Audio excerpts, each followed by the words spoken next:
all, you may have noticed that we're doing something a bit different this week. I'll give you a hint. Do you remember the time Goku and Piccolo learned how to drive? Not a part of saving the world, but still a great memory. That's what this is. These are our filler episodes. In these, TheWolvesDen and I secretly record our conversations when we think we're about to dive off into something interesting that the podcast wasn't going to venture into. Rough takes, weak audio quality, but hidden gems. It's your favorite mixtape that sustained you until the album dropped. This is the Nerds on Hip Hop filler episode. I'm kind of hyped. Me too. Vertigo really hooked us up with this. I mean, you being a journalist hooked us up with Vertigo Part 1, and then we had Vertigo Part 2. Like, back-to-back Vertigo moments. Shout out to San Diego Comic-Con.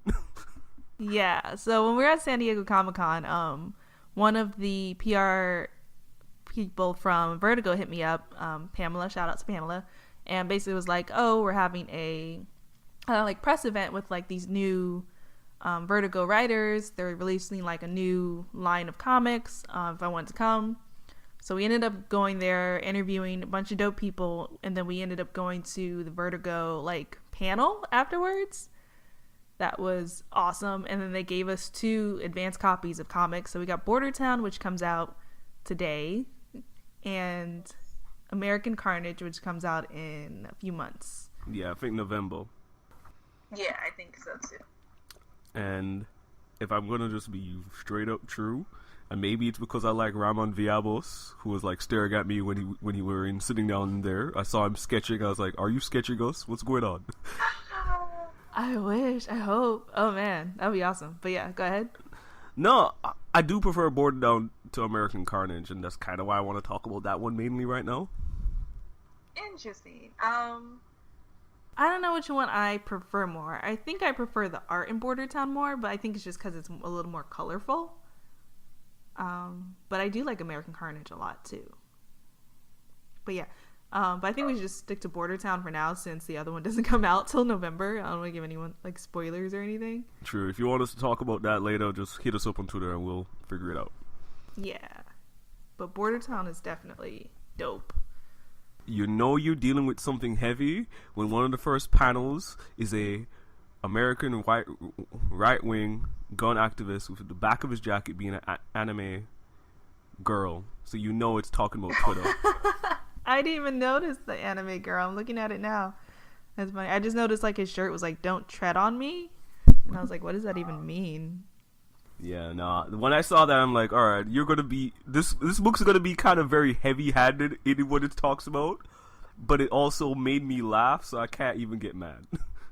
I agree. Yeah, some of the like things were a little heavy-handed, like you said, like where they have the monsters showing up as different like vices or something. It's like the hooded person and this and that. Let me see if I can find it. That is the greatest 4-panel back-to-back.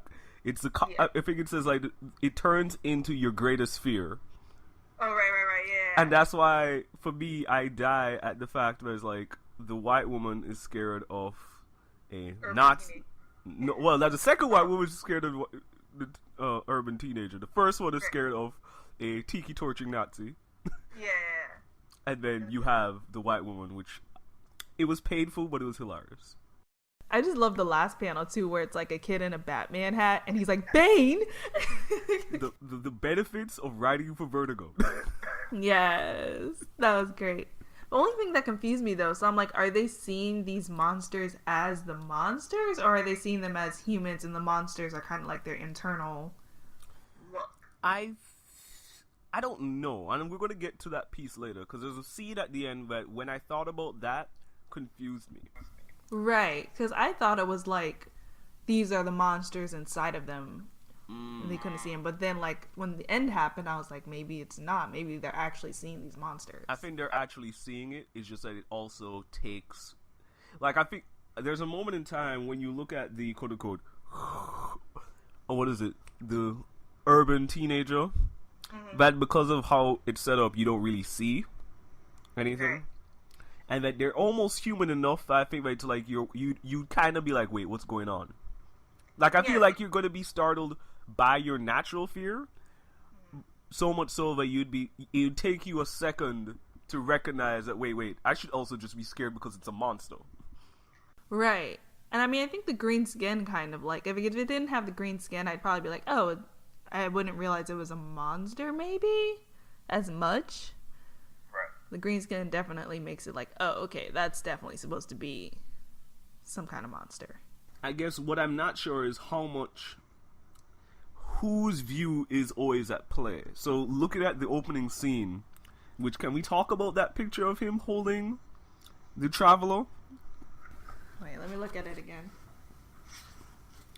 Oh, yeah. That was so sad to me because I was like, wait, no, you're not supposed to kill the innocent people. It was painful to look at, but that art is stunning. I don't know if you remember when we read Nighthawk. Mm-hmm. We talked a little bit about Villalobos' art. I was kind of always on and off. Like there were some things I loved. The thing, but it seems different here, and I realized it's probably placed as something that I didn't know that he was good at. Is like the panels in this comic are way larger than most other comics I read. Yeah. And it gives him so much real estate to like do those intricate details, that kind of squiggly line thing that he tends to do. It feels like by giving himself more space, it made his style just really come up. Like, yeah. When you mentioned the art piece, I was like, that changes a lot of how I even see his work. Because I mean, I told you I was hyped to see him because of certain things that he did, and then there are other pieces in this thing. I was just like, oh, you're just gonna keep doing this forever. Like, I don't know if you remember the Vans to the face in this, where he takes the Vans to the Nazi's face. Oh, wait. When he takes the wet to his face?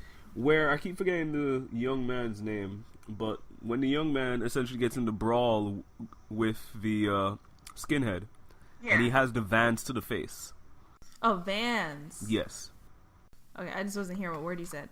Yeah, I mean, I love the one when, like, I mean, it's bad, but I like the one where the skinhead punches him and, like, the blood's kind of coming out. And then, of course, I love when he's, like, getting him back. Yes. Yeah, a lot of the blood scenes are really good. I usually don't like gory stuff, but the way the blood is drawn is really just, like, I don't know, something about it is really drawing. He elevated. But I bring that up because I don't know if when you think of that, it feels like he's going to take, for every first issue of a series, I feel like from now on he's going to find some sneaker to some racist face. Because you had the Yeezys to the white supremacists in the opening of Nighthawk. I feel like that's now his new signature going forward.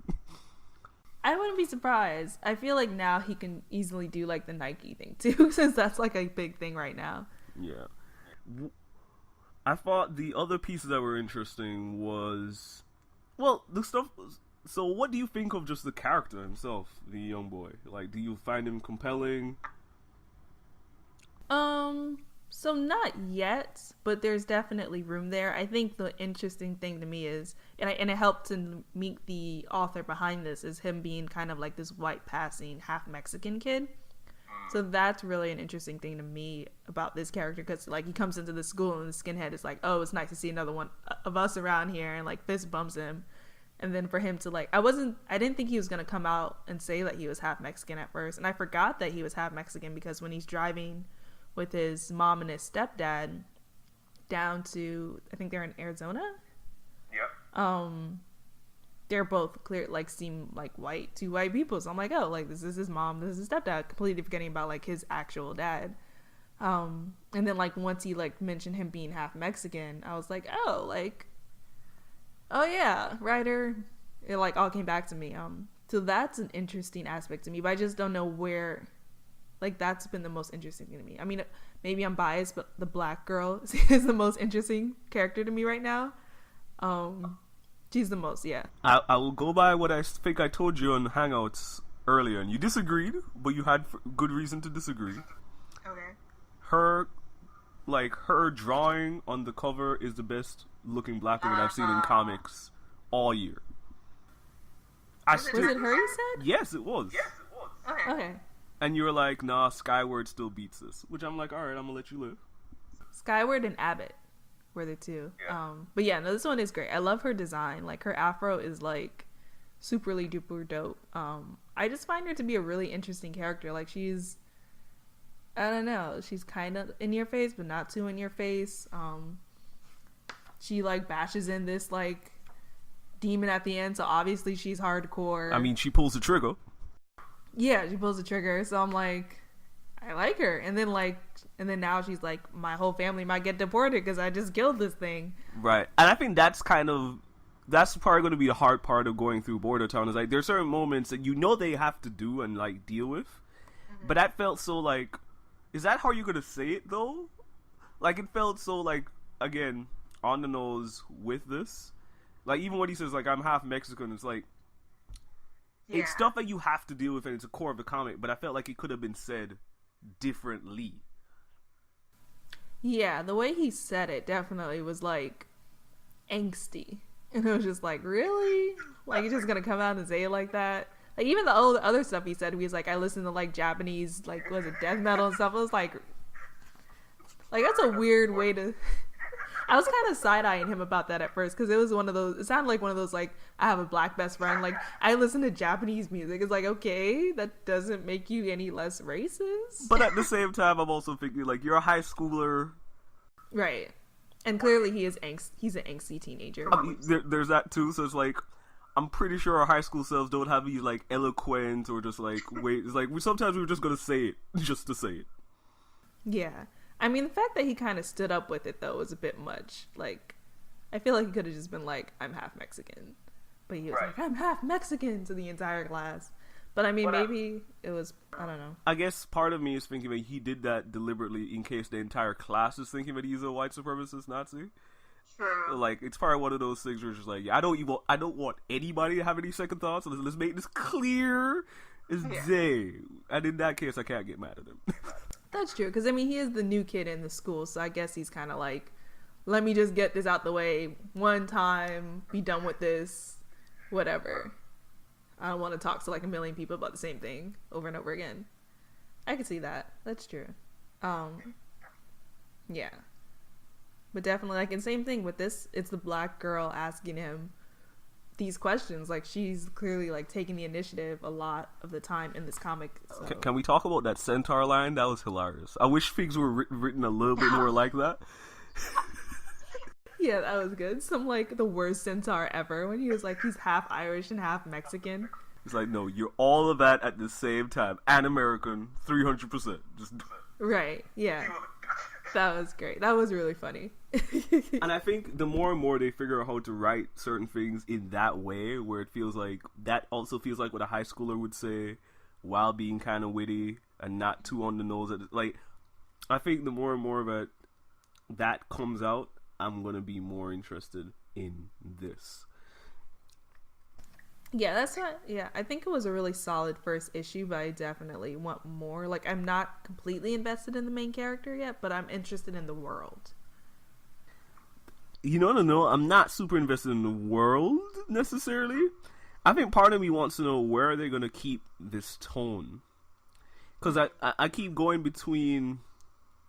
Like, I remember when he was standing up in class the first time, and the teacher was like, so I was going to talk about this art of this artist, but yet they threatened to cancel my mental health. So it's like, we're going to be, like, this is going to be some grim vibes, and with the tone of everything else going around it. So I'm wondering how they're going to keep, where's going to be the line for them where, like, it's still playful. Because I feel like that's the two balances that they're going to keep going through while trying to be serious in tone as well. Yeah, I mean, I'd be surprised if they keep to the school setting after a while, because it feels like it's going to end up being kind of this monsters versus kids kind of thing. I might be wrong. And the other thing, yeah. I think if it goes towards that, like, apocalyptic thing, I think you can kind of have this, like, gory but funny thing to it, where you, like, kind of mix in humor to, like, cope as a coping mechanism. I could see that happening. So, couple of quick things. Highlighting that, I think that's what's going to happen. I think they're going to leave the high school setting real quick, because I'm thinking about the old lady that we meet in Devil's Fork. And they're just like, here's a clip of an important lady who's going to be important to the story later. Yeah. And then right. And then at the end, you have the Chupacabra after being attacked going into the Aztec underworld, which is just beautifully designed. Yeah, that was, I mean, it was completely creepy, but it was an amazing panel. Like, the whole design is amazing. And just like that, you effed up as the last lines. Greatness. Real talk, I would play a video game with this kind of setting entirely. I think I would too. Yeah. Yeah. But so I think based on those two major panels, I think we're not going to be in that high school setting for long. I think that high school setting just helps you meet the four of them. Yeah. And I do think it'll be interesting to see what the other girl does, because she seems a little bit more on... She seems to read through the black girl a little bit. Mm-hmm. Where she's like, I ain't even noticed that he's cute, and she's like, bullshit. Right. Yeah, I'm curious to see what they do more with her character, because I mean, we did get like a few glimpses of like her personality, but I would like to see more of her and from her. Yeah, I'm curious where will they take her, because it does feel right now it's going to be the main kid, who I keep forgetting his name, and the black woman, which I'm fine with. It leaves the other two major characters, which is the what is the name of the wrestler kid? Yeah, I'm trying to like look through now and trying to figure out. Yeah. His name is bad. So let's see if we can get all these names. So, dang, Frank. There we go. We got Frank. Okay, that's the main kid, right? Yes. Okay. Oh, here's the- Amy is the... I think she's Asian. I'm going to go with that for now. Please forgive us if we get that wrong. And then we have Julietta. Okay. So there we go. We got Frank, Julietta, Amy, and we have one more person. Quinta is the wrestler guy. So please forgive us for not getting everybody's names right. And we can call skinhead. Yeah, he doesn't deserve it. Yeah. Yeah, sorry, we have bad memories. But yeah, I think it'd be interesting too if like all of them kind of band together, like Skinhead, Quinta, Frank, Julietta, and Amy. Even Skinhead? It would be interesting. I don't know if he's going to, but it would definitely be like an interesting dynamic to see if they have to team up together to do something. I also wonder, I mean, it could go into like a Buffy territory where they are still in this high school setting where like provides them like a meetup ground. And then, or like even I think Stranger Things kind of does that too, to a degree. So let me ask you one last question off the top of my head. When I think about that very first, I think it's the fourth page, where he's in the car and he has that issue with his eyes. Yeah. What do you think that is? Because he says later that it seems like the Chupacabra targeted him. And we don't know who his father is. And it seems like, I'm going to go as far as like he might have powers, is kind of where I'm leaning towards. I hope so. I've been in a very I forgot what I was watching. I was watching Jack Ryan, and for some reason I guess I just watch too much Marvel and read too much comics, because somewhere in mine I was like, wait, is he gonna have powers? And I'm like, wait, no, this isn't that kind of show. And but definitely, I mean, there is something about him, like even like the marks that kind of go around his eyes look very specific.